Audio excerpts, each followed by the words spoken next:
I just want to start off by saying that if you want an answer at the end, prepare to be disappointed. There just isn't one. I was an intern in Nickelodeon Studios for a year in 2005 for my degree in animation. It wasn't paid, of course, most internships aren't, but it did have some perks beyond education. To adults, it might not seem like a big one, but most kids at the time would shit themselves over it.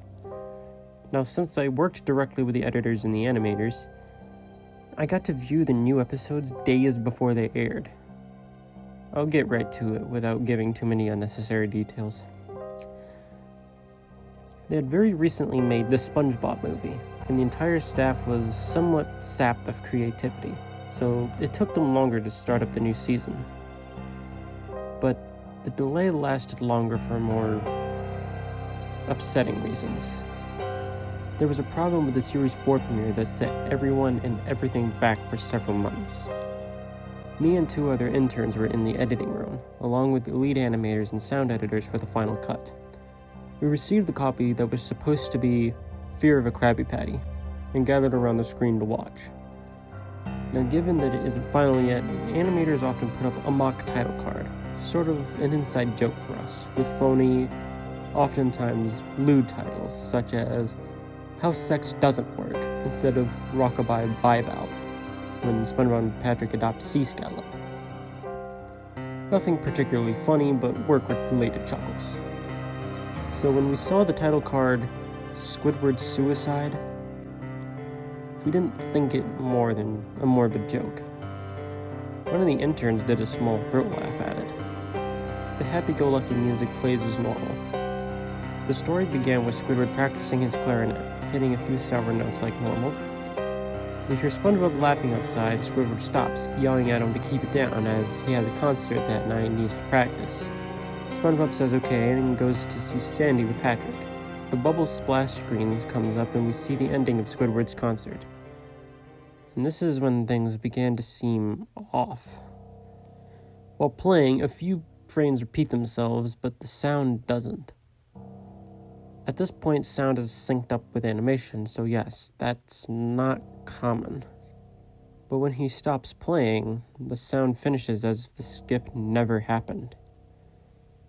There's a slight murmuring in the crowd before they begin to boo him. Not normal cartoon booing that is common in the show, but you could very clearly hear malice in it. Squidward in full frame looks visibly afraid. The shot goes to the crowd with SpongeBob in center frame, and he too is booing, very much unlike him. That isn't the oddest thing, though. What's odd is everyone had hyper-realistic eyes. Very detailed.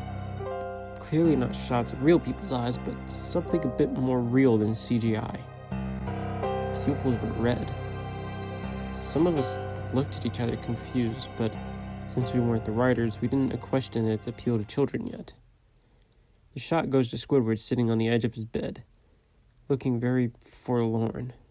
The view out of his porthole window is of a night sky, so it isn't very long after the concert. The upsetting part is that at this point, there's no sound. Literally, no sound. Not even the feedback from the speakers in the room.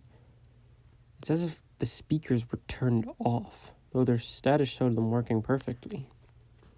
He just sat there, blinking in the silence for about 30 seconds. Then he began to sob softly. He put his hands or tentacles over his eyes and cried quietly for a full minute more. All the while, a sound in the background began very slowly growing from nothing to barely audible. It sounded like a slight breeze through a forest. The screen slowly begins to zoom in on his face. By slow, I mean it's only noticeable if you look at shots 10 seconds apart, side by side. The sobbing gets louder, more full of hurt and anger. The screen then twitches a bit, as if it twists in on itself for a split second and goes back to normal. The wind through the trees sound gets slowly louder and more severe, as if a storm is brewing somewhere. The eerie part is that this sound and Squidward's sobbing sounded real, as if the sound wasn't coming through the speakers, but as if the speakers were holes and the sound was coming through from the other side. As good a sound as the studio likes to have, they don't purchase the equipment to produce that good, to produce sound of that quality. Below the sound of the wind and sobbing, very faint, something sounded like laughing. It came in odd intervals and never lasted more than a second, so you had a hard time pinning it. We watched the show twice, so pardon me if things sound too specific, but I've had time to think about them. After 30 seconds of this, the screen blurred and twitched violently, and something flashed over the screen, as if a single frame was replaced. The lead animator paused and rewound, frame by frame.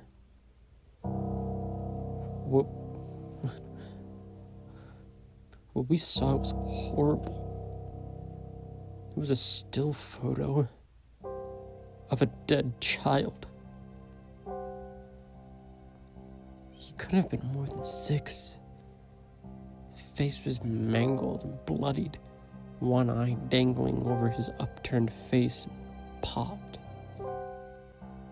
He was naked down to his underwear, his stomach crudely cut open and his entrails laying beside him. He was laying on some pavement that was probably a road. The most upsetting part was that there was a shadow of the photographer. There was no crime tape, no evidence tags or markers, and the angle was completely off for a shot designed to be evidence. It would seem that the photographer was the person responsible for the child's death.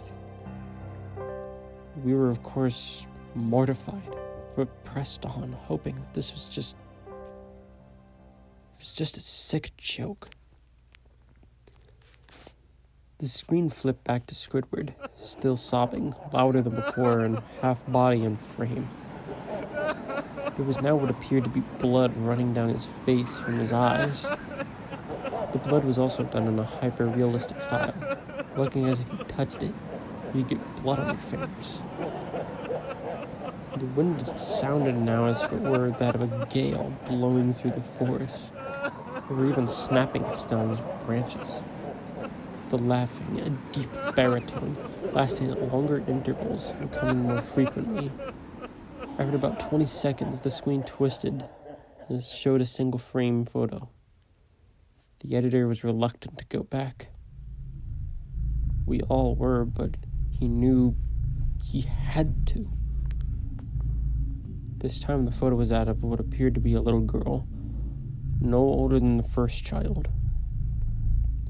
She was laying on her stomach, her barrettes in a pool of blood next to her. Her left eye was too popped out and popped. Naked, except for her underpants.